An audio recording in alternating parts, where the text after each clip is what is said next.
lingo. What's he doing?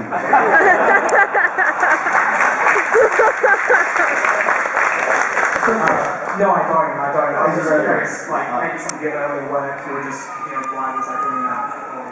No, I hit the ground running. I was prepped from the beginning of that, and I don't have any regrets.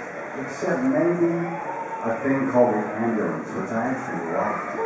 But the director and I were meant to be in 2 different movies. I want to make a real farce, and you want to make a mystery. For some reason, a runaway ambulance and throwing out the wheel, so it's hardly a mystery. And I thought it would be funny. That's my child time. I always hand her off, and she gets mad.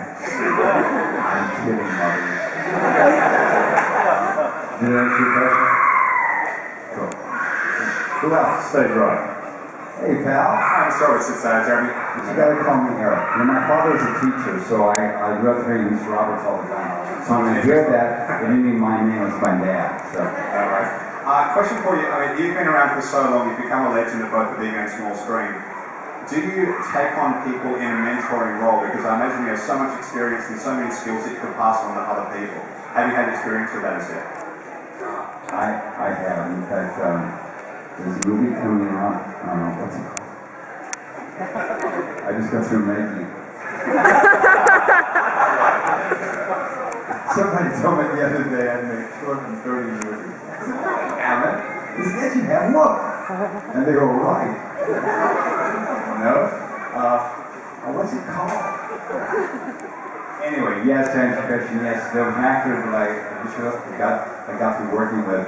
I played the captain, he was God, 1914. And my lieutenant was young man of 20 years old. And I bonded. And I have since gotten him several jobs just because I recommend it. So to answer your question, that was a long way to say yes.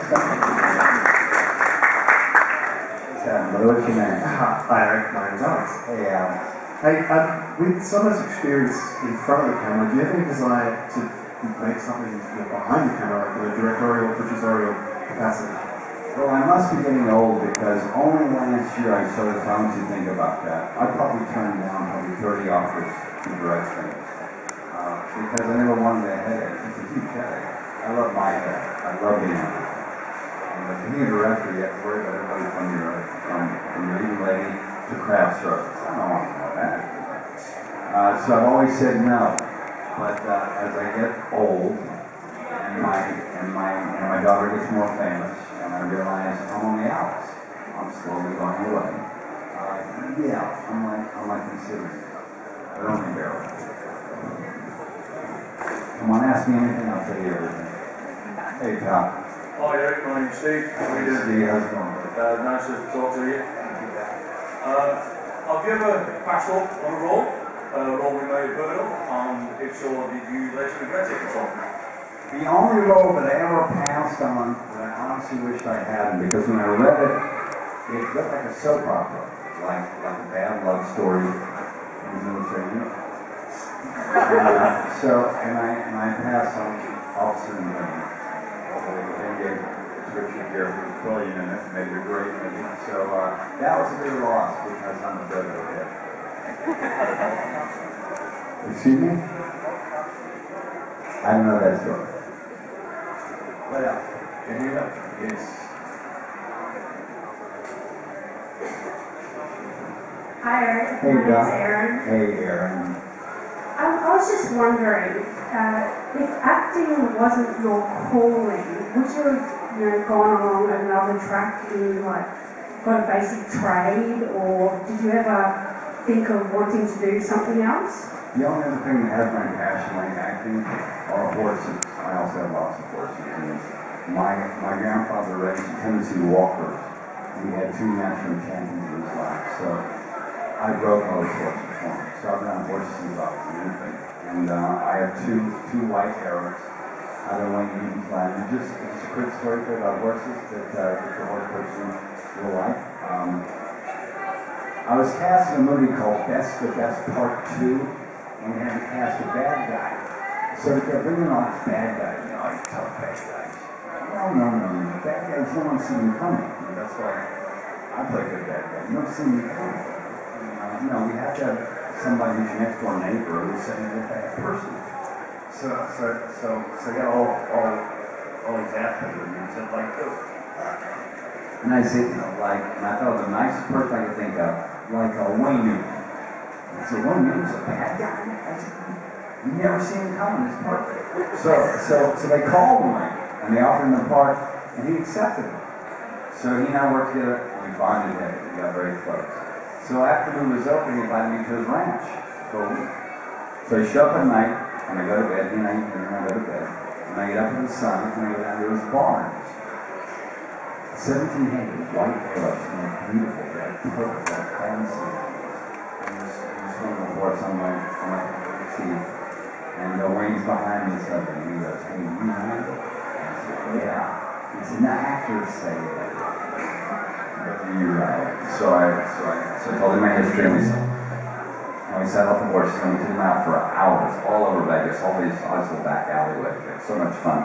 And then on the way back in, we stopped at the top of the hill overlooking his estate, and he goes, let's run. All ass him. So we haul ass in, and he said, I've never seen an actor ride like you. Pick a horse. I said, I can't afford your horse. And they said, they're $4 million a piece. I said, I can't afford your horse. He goes, no, I'm going to give you one. I said, I love this mare. He goes, she's yours. I'm going to send her to you in a month. So a month passes, and Ranch Foreman calls me. He goes, the horse is ready. Where do you want her sent? So I tell him, and he sends her, and she's pregnant. So I have these two horses that are Wayne Newton's on, these gorgeous white hair. Wayne Newton. What else, guys? Put your hand up. Sorry, Eric. You don't have to be sorry. Oh, no. I feel like I'm hogging the mic. It's all good, dude. You mentioned the ambulance before, and I think that's a bit of a cult classic. I've got a much loved VHS. Collecting dust and after VHSs and take butt, right? Have you got any interesting stories about working with Stan Lee and James Earl Jones? James Earl Jones, I worked with James on Best of Best Part 1 the first time. And we got very close. In the ambulance, we never saw each other. But we got very close to Best of Best. He's one of my favorite people. He's the kindest, sweetest, smartest man you've ever spent 10 minutes with. And, yes, baby. Did you see something here, or?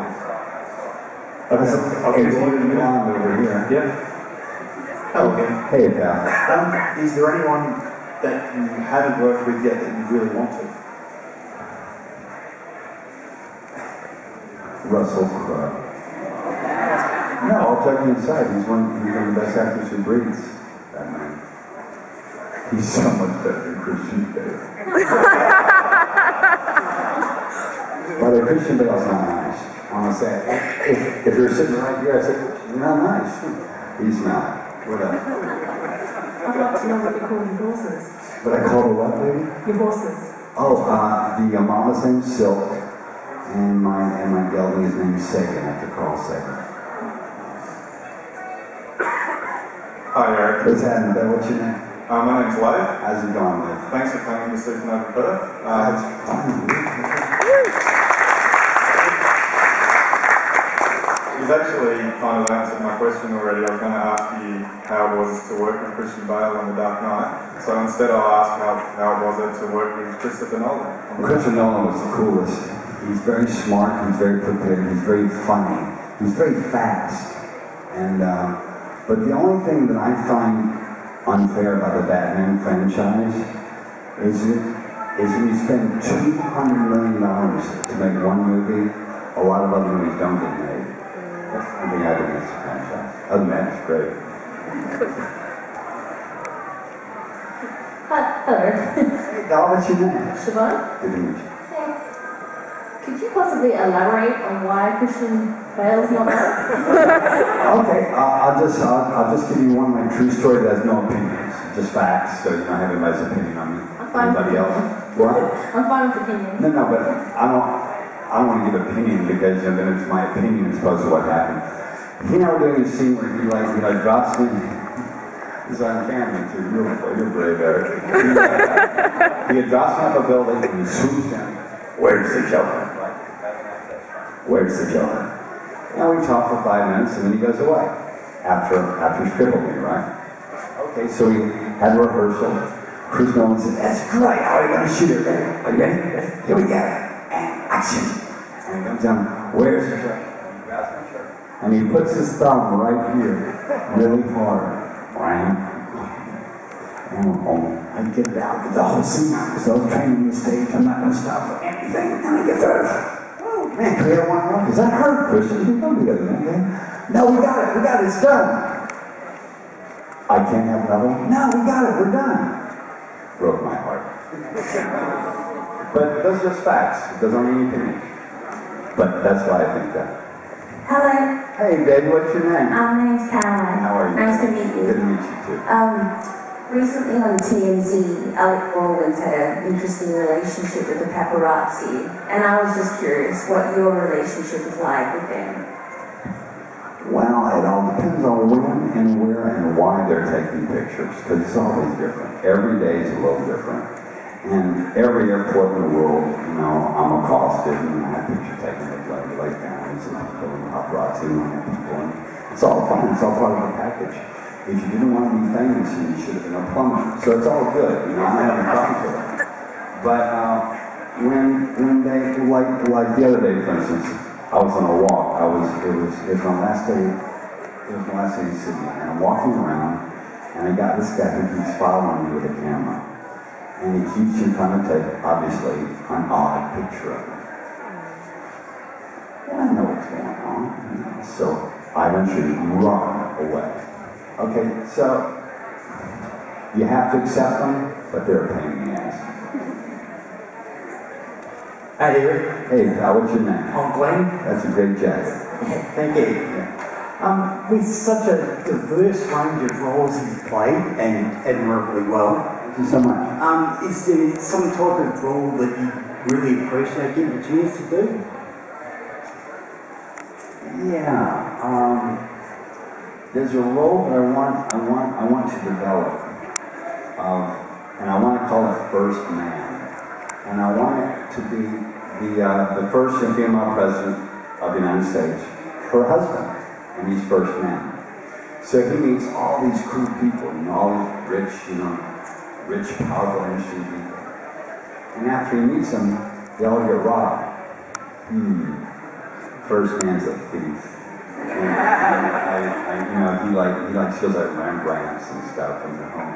And that's the kind of extreme role I like to play.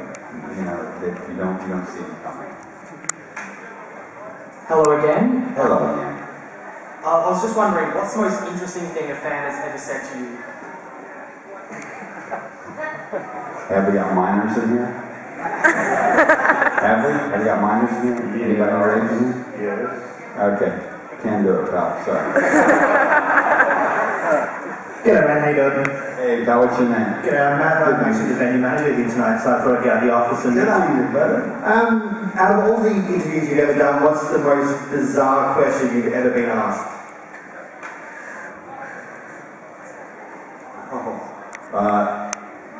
It's about 6 months ago, and I had somebody walk up to me and they were here in the interview, and it was all over, and we're walking away, and we're saying goodbye, and he says, "Oh, one more thing." And they turned the tape recorder. "Aren't you jealous of your sister?" Dude, she's my sister. And we're never going to be up at the same park. How can I be jealous? Hello. Come on, guys. Ask me anything, I'll tell you everything. There you go. You don't want to go away tonight and think of a question that you could have asked. And I love personal questions. Ask me anything, you'll get an answer. What's happening, brother? What's your name? Hayden. What's happening? Good. I'd just like to know if there was any supervillain you'd like to play.